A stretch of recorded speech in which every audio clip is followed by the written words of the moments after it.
لېدىرلىقتا ھىسسىي ئەقىل. Bir mükemmel liderni xiyal qilganingizda xiyalingizga nima keladi?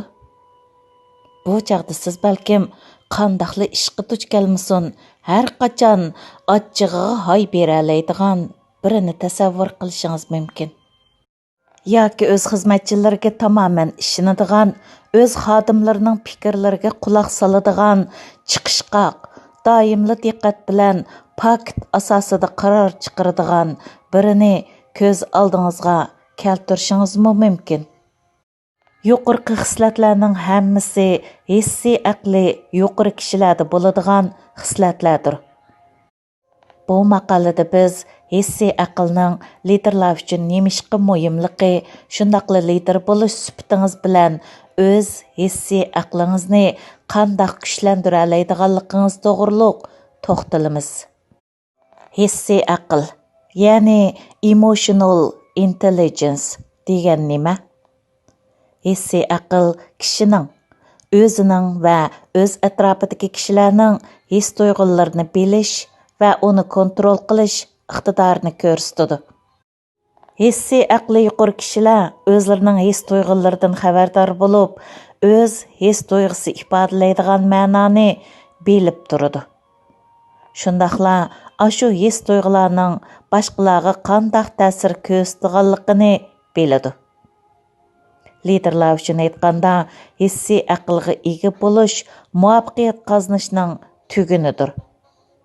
Besimga duch kelganda xizmatchilarga vaqirab chaqiradigan lider bilan masalaga yo'liqqanda o'z kontrolligini yo'qotmay, masalaga tamkinlik bilan yuzlanadigan liderni selishtirganda qaysi lider muvaffaqiyatga bakrak yaqin? Hissiy aqlning olqishga erishishiga kuch qo'shgan amerikalik psixolog Daniel Goldmanning nazarida hissiy aql bunu 5 elementdan tarkib topadi. Birinchi, o'zini tonish. Ikkinchi, o'zini tangshash. Uchinchi, rag'batlantirish kuchi. To'rtinchi, hesdoshlik qilish. Beshinchi, ijtimoiy tajriba. Siz bir lider bo'lish sifatingiz bilan yuqorqi 5 jihatni qancha yaxshi joriy qildira olasangiz, hissiy aqlingiz shuncha yuqori bo'lgan bo'ladi. Undaqda biz bu 5 jihatga tafsiliy qarab chiqib, qanday qilib lider bo'lib yetishib chiqa olishingiz to'g'risida izlanib baqayli. Liderlikdagi hissiy aql. Birinchi, o'zini tonish. Agar siz o'zingizni tonisangiz, doimo o'z his tuyg'ularingizning va ish harakatlaringizning atrofingizdagilarga qanday ta'sir ko'rsatganligini bilib tursiz. Liderlik maqomidagi chig'ingizda o'zingizni tonishingiz, yana o'zingizning ortiqchiligi va kamchiliklaringizni taniydiganligingizdan, shundaqla kamtarlik bilan ish ko'rdiganligingizdan derak berdi. Xo'sh, undaqda o'zingizni tonish iqtidoringizni qandoq o'stira olasiz? Kundalik xotir tuting. Kundalik xotira o'zingizni tonish iqtidoringizni oshirishingizga yordam berdi. Agar siz har kuni bir qancha minut vaqt ajratib, o'zingizning o'y-xayollaringizni yozib qo'ysangiz, bu hol sizni o'zingizni tanishingizning cho'nqurlashishiga yetaklaydi. O'zingizni tutib oling. Ochiqlanganda va boshqa kuchli hissiyotga duch kelganingizda o'zingizni tutib oling. Buning sababini tekshiring. Shuni esingizda tutingki, mayli nimali bo'lishidan qat'iy nazar, ashu kuchli hissiyotingizga qandoq inkos qaytarishni tanlash o'zingizning qo'lida. Ikkinchi, o'zini tangshash. O'zini unumli ravishda tangshab tura oladigan liderlar boshqalarga kamdan-kam og'zaki hujum qiladi. Aldirang'ulik qilmaydi, hissiyotga tayanib qaror chiqarmaydi, boshqalarni bir tayoqda haydamaydi, boshqalarning qimmatini tushirmaydi. O'zini tangshash, o'zini o'zi kontrol qilib turish demakdir. Goldmanning nazarida hissiy aqlga tava bu turga yana liderning canlılıqlıqı və şəxsi javobgarlıqni üstüge elişimi kirib ketidi. Xoş, ondaqda özünüzni təngşəş alayidligingizni qandaq kuchaytiralaysiz? Öz qimmat qarşıngizni biling.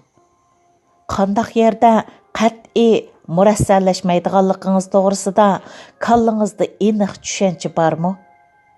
Qaysi xil qimmat qarashlarning o'zingiz uchun hammadan muhimligini bilamsiz? Bir oz vaqt sarf qilib, o'z axloq mizoningizni tekshirib chiqing. Navoda siz nimaning o'zingiz uchun eng muhim ekanligini bilsangiz, u holda siz biror axloqiy masalada qaror chiqarishda qaytilab o'ylanib o'ltirmasdan to'g'ri tanlashni ro'yobga chiqara olasiz. O'zingizni javobgarlikqa torting. Navoda siz xatolik ko'rilganda boshqalarni ayblashga moyil bo'lsangiz, buningdan to'xtab qoling. Natijaning qanday bo'lishidan qat'iy nazar, xatolig'ingizni e'tirof qilish va oqibatga yuzlanish jihatda o'zingizga va'da bering. Buning bilan kechalar texmi yaxshi uxlay olishingiz, tezla atrofingizdagilarning hurmatiga sazovor bo'la olishingiz mumkin. Tamkin bo'lishni mashq qiling. Kelar qatimda ig'ir ahvolga duch kelganingizda qandaq inkos qaytirdiganligingizga ko'ngil bo'ling. O'zingizga kelgan besimdan boshqa birovlarga vaqrab jaqirash orqali qutulmoqchimisiz? O'zingizni tinchlantirish uchun cho'nqur nafas olish mashq qiling. Shundaqla o'zingiz demoqchi bo'lgan parcha salbiy so'zlarni yezib chiqing, ondan uni yirtib tashlating. Shu xil salbiy his tuyg'ularingizni hech kimga ko'rsatmasdan qog'ozga yezib chiqishingiz o'z xizmatchilaringizga ularni yuqori ovozda deyishingizdan ko'p yaxshi. Yana kelib bundaq qilish sizning adil muomilada bo'lish tirishchanligingizni kapolatga ega qilishingizga yordam berdi. 3. Rag'batlantirish kuchi. O'zni o'zi rag'batlantira oladigan liderlar o'z g'oyasiga yetish uchun to'xtamasdan tirishadi. Shundaqla bu xildagi liderlarning o'zining xizmat sifatiga bo'lgan talabi to'limi yuqori bo'ladi. Rag'batlantirish kuchingizni qanday oshira olasiz? Xizmatingizni nemishqa qilayotganligingizga qayta qarab chiqing. O'z xizmatingizdagi yaxshi ko'radigan jihatlarni unutib ketishingiz to'limi oson. Shuning uchun azroq vaqt ajratib, o'zingizning mushu xizmatni nima uchun qilayotganligingiz to'g'riliq o'ylaning. Navoda siz o'zingizning xizmatdagi rolingizdan norozi bo'lsangiz, shundaqla o'zingizning mushundaq qilishingiz kerakligining sababini eslamoqchi bo'lsangiz, masalaning yiltizini tepib chiqish uchun 5 nima uchun formulasini qo'llaning. Masalaning yiltizini tepib chiqish o'z holatingizga yangicha nuqtadan qarab beqishingizga yordam berdi. G'oyangizni bildiradigan bayonlaringizning yangi va jonliq bo'lishiga kapolatlik qiling. Bu jihatda uchurga erishmoqchi bo'lsangiz, g'oya o'rinlashtirishi nomli maqolamizga murojaat qiling. O'zingizning qaysi o'rinda turayotganligingizni biling. Liderlik qilish uchun qanchalik rag'batga ega ekanligingizni aniqlab oling. Bizning liderlik harakatlantirgich kuchini baholashimiz o'zingizning liderlik jihatdagi harakatlantirguchi kuchingizni aniq ko'rib yeta olishingizga yordamda bo'ladi. Siz liderlikdagi harakatlantirgich kuchingizni oshirmoqchi bo'lsangiz, bizning liderlik harakatlantirgich kuchini baholash prinsipimiz sizning foydali manbalarga yo'nalishingizga hamdamda bo'ladi. Umidvor bo'ling va yaxshi narsalarni bayqang. Harakatlantirgich kuchiga ega liderlar mayli qandaq qiyinchiliklarga duchor bo'lishidan qat'iy nazar doimla umidvor bo'ladi. Bu xil tafakkur usulini o'zlashtirish uchun mashq qilish kerak bo'ladi. Biroq bu badal to'lashga arziydigan xususiyatdir. Hər qandaq çağda ağırçılıqqa duch kelganingizda yoki mag'lubiyatga uchraganingizda navbatdagi holatingizning ijobiy tarafi to'g'risida eng kamida bir sabab tepib chiqing. Balkim u ijobiy taraf, masalan, yangi tanishgan kishi yoki uzun muddatlik unumi bor bir afzallik yoki bir muhim tajribadan iborat kichik ijobiylik bo'lishi mumkin. Lekin agar siz tepib chiqay desangiz, hamon o'z holatingizdagi ba'zi ijobiy taraflarni tepib chiqa olasiz. Hissdoshlik qilish. Liderlarga nisbatan hissdoshlik qilish muvaffaqiyat qozongan bir guruhga yoki tashkilotni boshqarishda intayin muhim. Boshqalarga hissdoshlik qiladigan liderlar o'zini boshqalarning o'rniga qo'yib, o'ylash iqtidoriga ega. Hissdoshlik qilish xarakteriga ega liderlar o'z guruhsidagilarning o'zini yuksaltirishiga yordam berdi. Adolatsiz ish harakatlarda bo'g'uvchilarga qarshi turdi, ijobiy taklif fikrlarga quloq soladi, shundaqla ijobiy taklif fikrga ehtiyojli kishilarga quloq soladi. Navoda siz guruhingizning hurmatiga erishib, sadoqatmanlikni qo'lga keltirmoqchi bo'lsangiz, u holda hissdoshlik qilish orqali ularga ko'ngil bo'ldiganligingizni ko'rsating. Hissdoshlik qilish iqtidoringizni qandoq o'stira olasiz? O'zingizni boshqalarning o'rniga qo'ying. O'z nuqtai nazarini qo'llash oson, nimalar demagan bilan u sizga tava.